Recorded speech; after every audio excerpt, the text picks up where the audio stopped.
the cursor is just blanking, staring at me. I have all these articles open, all these notes. I know the topic, but when I look at the blank page, my mind is completely empty. How do you even start writing an essay? Most students believe the first step in writing an essay is to start writing.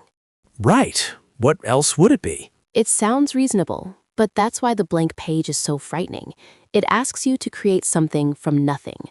The real problem isn't the blank page. The problem is starting without a destination. A destination?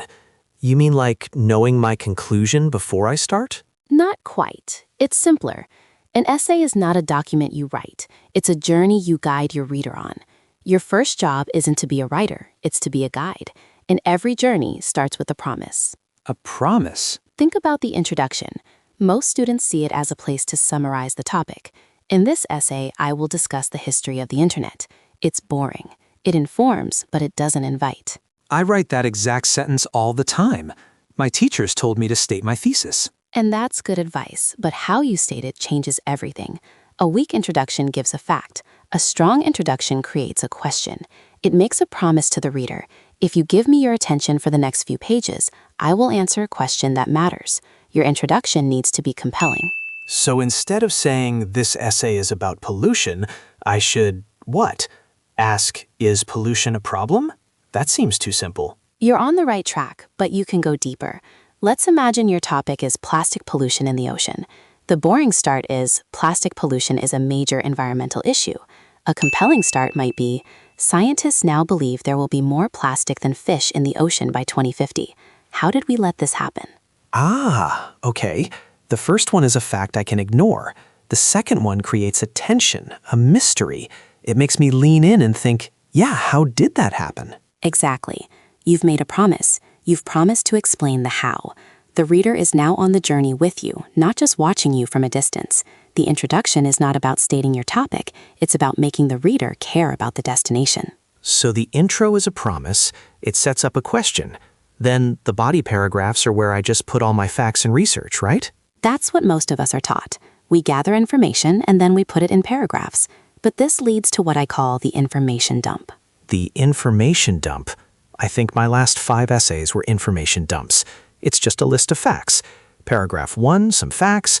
Paragraph 2, some more facts. And the reader gets lost. They can't see the connections. They don't know why one fact follows another. The journey feels chaotic. Think of it this way. If the introduction is the promise, the body paragraphs are the proof. Each paragraph has one job and one job only, to prove a small part of your main promise. The structure inside the paragraph and between paragraphs must be coherent. So it's not just a box for facts. Each paragraph is a mini argument? A perfect way to put it. A mini argument. It makes one single point. You start with your claim, your mini promise for that paragraph. For example, one of the primary reasons for the plastic crisis was the post-war boom in consumer convenience. That's your claim. Okay, I can see that. It's a clear point. Now you can't just leave it there. You must substantiate that claim. You bring in your evidence. A statistic about plastic production in the 1950s, a quote from a historian, an example of single-use packaging from that era.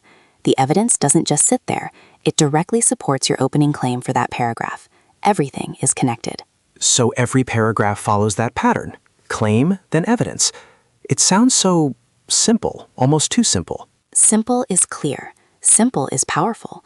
A coherent essay is just a chain of these simple, clear mini-arguments, all working together to prove the big promise you made in the introduction. The reader is never lost. They feel your hand guiding them from one logical step to the next. Okay, so I make a compelling promise in the intro, I deliver coherent proof in the body paragraphs, then I get to the conclusion. That's the easy part, right? I just say everything again. In conclusion, I have shown that... That's the familiar and safe way to end it. It's also the most disappointing.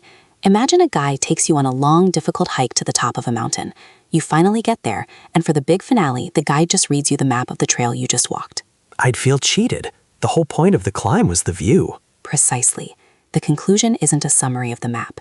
It's the view from the mountaintop. It's the answer to the one question every reader is silently asking when they finish your essay. So what? So what? Why did this journey matter? Why did you need to show me all this proof? The conclusion is your chance to connect your argument back to a bigger idea.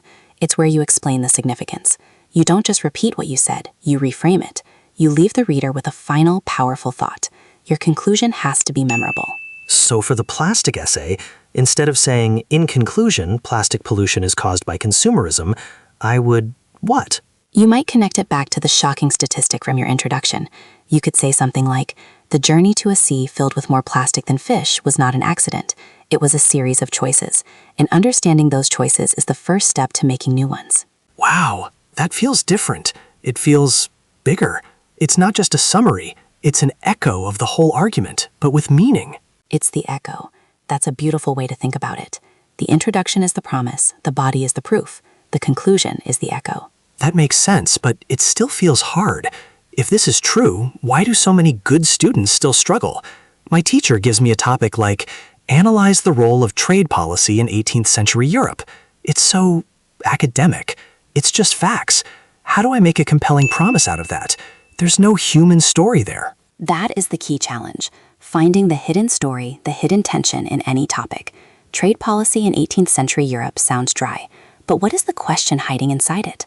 The question might be, was trade policy a tool for cooperation between nations, or was it a weapon of economic war? Oh, okay. Now there's a conflict, a tension. Exactly.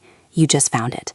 Your job as a writer is to find that tension and then to articulate it for the reader as your central promise. You don't invent the tension, you discover it. Every academic topic has one. Was this historical event inevitable or accidental?